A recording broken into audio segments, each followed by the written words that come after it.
So what happens when Sally wants to destroy Stu? Well, first Sally has to... Wait, what? God, what are you doing? God, you freaking... Oh, good, you gotta save this... What the hell do you think you're doing? You people are psychos! Can't you see he's on the ground bleeding? Alright, that's it. Stop this. Reverse it. Okay. Good Lord. So let's look at what we talked about last week. We talked about how Sally destroyed Sue by creating a threat narrative around Sue. So when Sally wanted to create this threat narrative, she had to emphasize Sue's agency, her bad intent, and de-emphasize Sue's vulnerability to Sally. Conversely, Sally emphasized her vulnerability to Sue and de-emphasized her agency and her bad intent, thus creating an effective threat narrative. Now, what happens when Sally wants to destroy Stu? Well, Stu is already the target of a society-wide threat narrative that renders his vulnerability invisible and emphasizes his agency and bad intent. So Sally really doesn't need to do anything to establish a threat narrative against Stu. It's already established. In fact, it's so established that these status bars don't really apply when Sally wants to destroy Stu. So let's take a look at the status bars and change them to something a little bit more accurate to the situation. First of all, Stu's vulnerability. We can sort of just get rid of it because Stu is never seen as vulnerable to Sally. He can't possibly be Sally's victim. So let's just get rid of that as irrelevant. And since we can't see Stu's vulnerability to Sally, we can't ever really see Sally's agency or bad intent towards Stu. So let's just get rid of those two because they're sort of redundant as well. Now let's look back at Stu's stat. When we look back at Stu's stat, we see that because we can't see Stu's vulnerability or how Stu's a victim of Sally, when Sally displays overt agency towards Stu or overt bad intent towards Stu, people recast it as Stu's bad intent towards Sally and overt agency towards Sally, simply because they just can't see how Stu is a victim of Sally.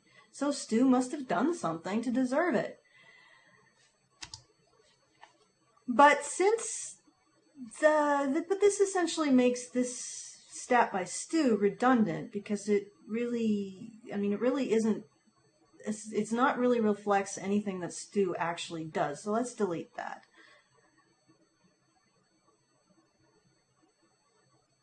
Okay, good. Now, what we're left with Stu is what was formerly his vulnerability stat, and now becomes something else. It becomes his usefulness stat.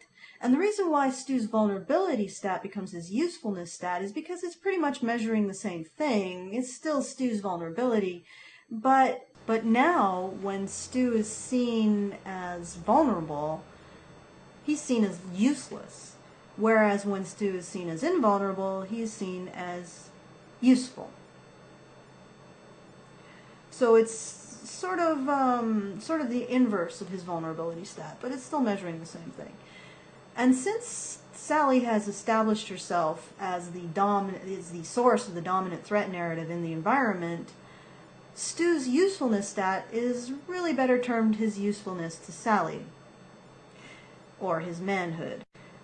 Now that we've established the correct stat bars for Sally and Stu, we can see something else. Sally's vulnerability determines Stu's identity. If Stu serves Sally's vulnerability, he's a hero. If he can't do anything to affect Sally's vulnerability at all, he's an idiot. And if he creates Sally's vulnerability, he is, in fact, a villain. So let's look back at that scenario that we started off with, and let's include Bob.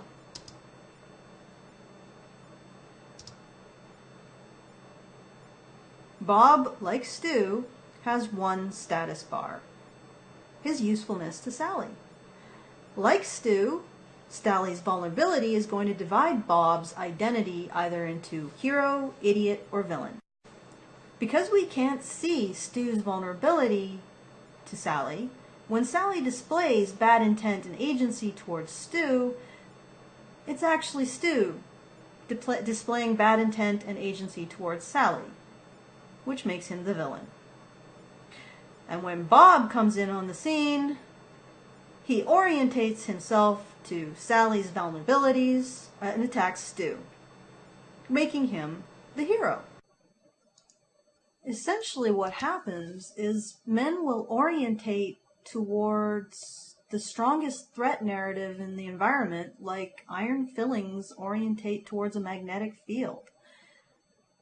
Which is one reason why Sue and Sally were fighting over who gets to be the dominant threat narrative in the first place, who gets to be the source of the dominant threat narrative in the first place. In fact, if you look at history, you can sort of see it as a competition between dominant threat narratives competing to see which threat narrative will orientate the greatest number of men.